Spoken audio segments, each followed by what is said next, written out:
नमस्ते दोस्तों। आज मैं आपको बहुत ही अच्छे और बहुत ही बढ़िया सवाल करा रहा हूं, तो वीडियो को पूरा देखें। चलिए स्टार्ट करते हैं। पहला सवाल, सबसे छोटी संख्या कौन सी है? देखो, इस तरीके का प्रश्न आपको दिया जाता है, सबसे छोटी संख्या बता पाना मुश्किल हो जाता है, तो हम आपको सिखाएंगे सबसे छोटी संख्या बताने का सबसे सरल तरीका। आपके पास ये जो पावर दी गई है ना, इनका आप HCF लीजिए। पावर है आपके पास 50, 40, 30 और 20। इनका जब हम HCF लेंगे, तो HCF आएगा 10। भाई 10 वह संख्या है जो इन सभी को काट देगी, है ना। HCF 10 हो गया। अब मैं इस 10 से इस 50 में भाग दूंगा, यानी कि ये हमारे पास 2 है। 10 से 50 में भाग दूंगा, 5 बार जाएगा, तो इसकी पावर 5 लेंगे। 3 लिखिए। 10 से 40 को कटाइए 4 बार, 4 लिखिए। 10 से 30 को कटाइए 3 बार। 10 से 20 को कटाइए तो 2 बार। 2 की पावर 5 का मान होता है 32, 3 की पावर 4 का मान 81, 4 की पावर 3 का मान 64, 5 की पावर 2 का मान 25। अब हमसे सबसे छोटी संख्या पूछी है, तो इनमें सभी में सबसे छोटा कौन है? 25 सबसे छोटा है, जो कि 5 की पावर 20 से निकल के आया, मतलब 5 की पावर 20 सबसे छोटी संख्या है। अगर सबसे बड़ी पूछ लेता तो देखो, सबसे बड़ा कौन है? 81, तो ये 3 की पावर 40 हमारी सबसे बड़ी संख्या हो जाएगी। क्लियर है ना? कर लोगे अब इस तरीके के सवाल को। चलिए अब देखते हैं अगला प्रश्न। अगला प्रश्न है, देखो सिंप्लीफिकेशन के ये छोटे छोटे सवाल हमेशा एग्जाम में देखने को मिलते हैं, और इसको कैसे करते हैं देखिए। देखो ये प्लस है, तो इन बाहर वाली संख्याओं को, ये फ्रैक्शन से जो अलग संख्या है, इनको पहले प्लस कर लो। 3 और 4 मिलकर के हो गया 7। करने के बाद में इनका एलसीएम लो, 8 पंजे 40 इनका एलसीएम आ जाएगा। ठीक है, इनका एलसीएम आ गया 40। 5 से कटाओ 40 को 8 बार में, 8 एकम 8। 8 से कटाओ 40 को 5 बार में, 5 एकम 5। ठीक है, ये हो गया यहां तक। अब देखो 7, 8, 5 13 बटे में 40, बस यही तो आपका आंसर हुआ, यही आपका आंसर है। क्लियर है ना? चलिए अब मैं आपको एक और तरीका बता रहा हूं, आसान वाला। ये तो आप जानते ही हैं, थोड़ा सा इससे और आसान कर लेते हैं। 2 और 6 को जोड़ोगे 8, सीधा सीधा एलसीएम 35। ठीक है, अब आपको क्या करना है, इन नीचे वाली संख्याओं को जोड़ के लिख देना। 5 7 12, सवाल खत्म। हमने देखो इनसे डिवाइड किया था ना, वो हटा दीजिए। सीधा सीधा आप यहाँ पे इन नीचे वाली संख्याओं को जोड़ के लिख दो 12, यही आंसर है। हमने क्या बोला था, थोड़ा सा छोटा कर लेते हैं, थोड़ा सा और आसान। अब 6 और 4 को जोड़िए 10, दोनों का एलसीएम कितना आ जाएगा भैया? 6। दोनों को जोड़ के ऊपर लिख दो 5, सवाल खत्म हो गया भाई, आंसर आ गया। तो कर लोगे ना इस तरीके के सवाल को आसानी से। अब चलिए अब देखते हैं अगला प्रश्न। अगला प्रश्न है टाइम एंड वर्क का। ये प्रश्न है, ए और बी किसी काम को 10 दिन में कर रहे हैं, बी और सी उसी काम को 15 दिन में कर रहे हैं, ए और सी उसी काम को 12 दिन में कर रहे हैं, तो ए प्लस बी प्लस सी कितने दिन में करेंगे? ठीक है, ये पूछा गया। करना क्या है आपको, 10, 15 और 12 तीनों का एलसीएम ले लेना भाई। तीनों का एलसीएम ले लेंगे तो कितना आ जाएगा? तीनों का एलसीएम आ जाएगा 60। 60 तीनों का एलसीएम आ जाएगा। जब 60 तीनों का एलसीएम है, तो हम 10 से 60 को कटाएंगे, कितनी बार में कटेगा? 6 बार में। प्लस 15 से कटाएंगे तो 4 बार में, प्लस 12 से कटाएंगे तो 5 बार में ये कटेगा। तो 60 बटे में कितना आ जाएगा? 6 4 10 5 15 आ जाएगा। 15 चौके 60, 4 बार में कट गया। ठीक है, हमसे पूछा है ए प्लस बी प्लस सी कितने दिन में करेंगे, तो आपको बस इतना करना है कि ये जो 4 आया है ना, इसका गुना 2 से कर दीजिए, 8 आ जाएगा आपके सवाल का सही जवाब। कितने दिन में करेंगे तीनों मिलकर के? 8 दिन में करेंगे, बस सवाल खत्म। बेहतरीन तरीका है इस सवाल को करने का ये। अब देखते हैं अगला सवाल।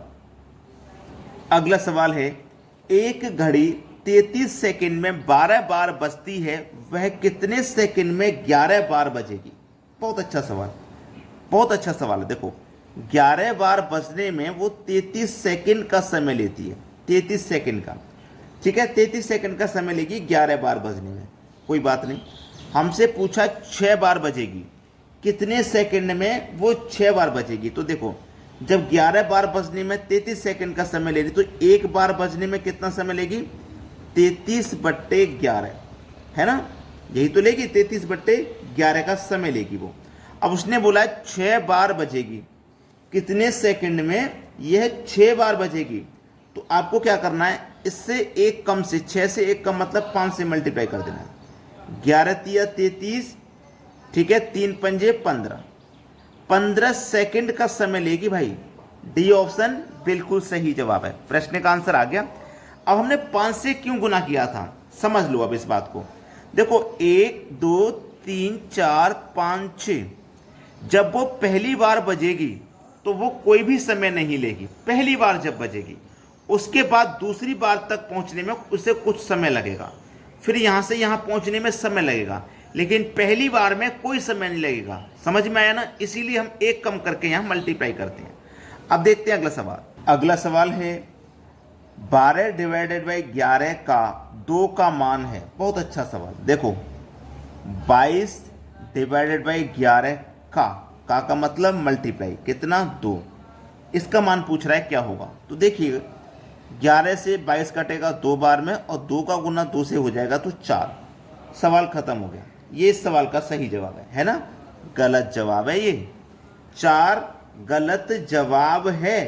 क्यों है गलत जवाब, अब समझ लीजिए। बोर्ड मास का रूल आता है, आपने बोर्ड मास का रूल पढ़ा है, बोर्ड मास, ठीक है।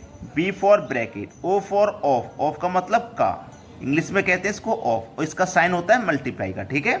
D for divide. अब पहले ऑफ सॉल्व होता है, बाद में डिवाइड सॉल्व होता है। पहले ऑफ सॉल्व होता है, ऑफ का मतलब का सॉल्व होता है पहले।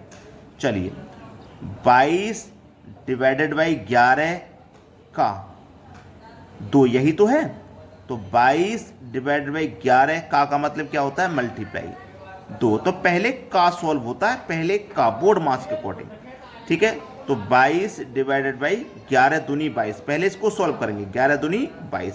अब 22 से 22 में भाग देंगे तो एक बार जाएगा। सवाल का आंसर है 1, सी ऑप्शन।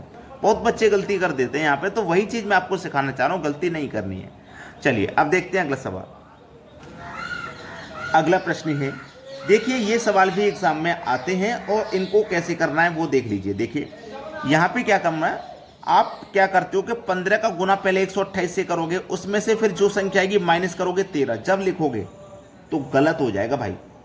कितना हो जाएगा, गलत हो जाएगा। ऐसा कभी नहीं करना, गलत हो जाएगा, ठीक है। चलो मैं आपको सही तरीका बता रहा हूं। सेकंडों में आंसर आता है, मिनटों में नहीं, सेकंडों में। देखो कैसे, नीचे वाली संख्या 15 है, यहां पे 128 है, यहां पे 13। आपको सबसे पहले यहां से एक कम करना है, 128 में सबसे पहले एक कम करना है, तो हो जाएगा 127, एक कम करने पे, ठीक है। 127 हो गया। अब देखो नीचे तो 15 है, तो नीचे तो 15 ही रहेगा, ये तो कन्फर्म है। इन दोनों का अंतर करिए, 15 13 का अंतर 2, ऊपर लिख दो, सवाल खत्म। सवाल खत्म। इस संख्या में से एक कम करके यहां लिखोगे, नीचे वाली संख्या तो नीचे रहेगी, दोनों का अंतर करके ऊपर लिख देना। इसमें से एक कम करके लिखो भाई, 36 हो जाएगा, ठीक है। नीचे वाली संख्या तो ऐसी ही रहेगी, दोनों का अंतर करो, 4 आ जाएगा, ऊपर 4 लिख दो, बस आंसर आ गया। सेकंडों में आंसर आएगा। मैं क्या कहता हूं, अब ये जो है ना, आप मुझे कमेंट में बताना, ये आपके लिए होमवर्क है, ठीक है। सभी बच्चे मुझे कमेंट में इस प्रश्न का आंसर बताइए क्या रहा है, ठीक है। दोस्तों वीडियो देखने के लिए बहुत बहुत धन्यवाद।